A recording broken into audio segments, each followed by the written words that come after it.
Every season, you should be doing something to let go of shit.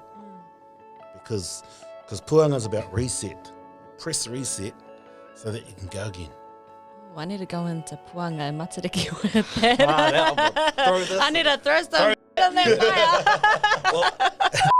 Kia ora koutou, no mai ki tēnei. It's not even a hōtaka, is it? How it's Kaupapa, just Mō tēnei kaupapa. Okay. All right, no mai haere mai ki tēnei kaupapa. This kaupapa is all about Matariki pretty much with a bit of wakapapa around Matariki and what Matariki is all about and what Puanga is about and how we can connect them with our babies more so and as a wider whānau and community. So thank you so much, Che, for jumping in with us and being here with us today. We've also got Brook in studio. Kia ora, I'm about to learn a lot. Go easy on me today, but I'm about to learn a lot. I cannot wait. I'm nervous. I'm more nervous than most things doing this today, which is a good sign, very good sign. Can we start with what is it? Okay. I know that's a very vague question, and people should know, myself included, but I feel like I need to learn about it. Okay, so Matariki is a star constellation known in English as Pleiades, also known as the Seven Sisters or Subaru, as in the vehicles. And Matariki is one set of stars that people look to indicate a number of things, including the new year. Then you get those of us on the west coast of the North Island, as well as up north and parts of down south, who look to another star, which is part of a bigger group of stars, Puanga, which is Rigel. And if you look for the pot, the three stars in the pot, also known as Orion's belt, that's Tautoru, and the bright star immediately above it, that's Puanga. I remember Orion's belt from Men in Black.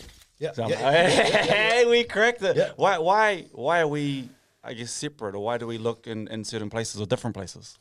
Well, the key point is that we look to Puanga because what happens on the west coast is that prevailing westerly smashes us. Right. And Puanga gives a better read than Matariki to help you predict your weather ahead. And so on the coast, it's definitely Puanga centred. And though people have said in the past that it's because you can't see, and that is correct in some places, however, the actual reason is because it gives a better read for weather. And so that's why we're different. Some people are saying, oh, is it a competition?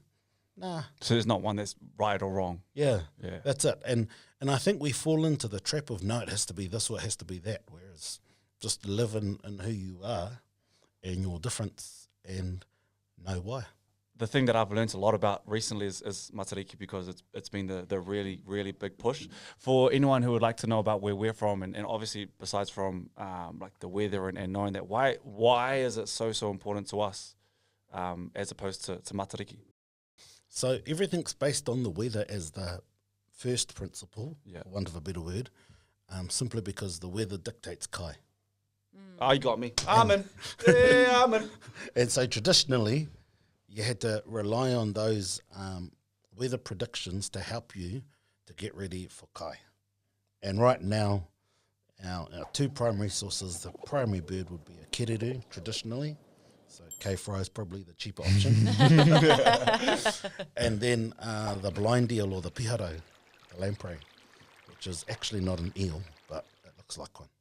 You know how like one of the wakatoki that's, Matua Che Matariki, is there like a Matua Che Puanga or? Yeah, well, the phrase that we use from our karakia, because Matua Che Matariki comes from Manoa Maiai, and so the phrase we use is Tākina Puang. Tākina Puang. And so Tākina Puang is to look for the rising. So that's an aspiration. And but we haven't actually turned it into a phrase like Matua Che. So we've got to work on that. So you heard it here first. So let's do a little workshop right now. If we come from where we come from, but celebrate Matariki more, do people look at us like, nah, you ain't, come on, man, come back to us? I think the key thing is celebrate what's good for you. Right. And like I often say to people, there are different ceremonies that we should be performing to help us with our physical as well as our mental wellness. And if you've been raised Auckland or north of Auckland, generally you only have 2 seasons now, or even in the past. Whereas south, it's definitely 4 seasons. And though your whakapapa might be, okay, I'm from a place that's 4 seasons, but if you've lived for generation after generation in Auckland or north of Auckland, Right. your body started to tune to that weather system, so you're going to do things differently. And that goes against all of those who are saying, no, you've got to go home, because I'm one of those people who says you have to go home.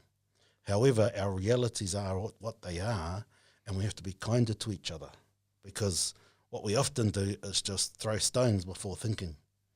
And our world's changed, so how do we change with it?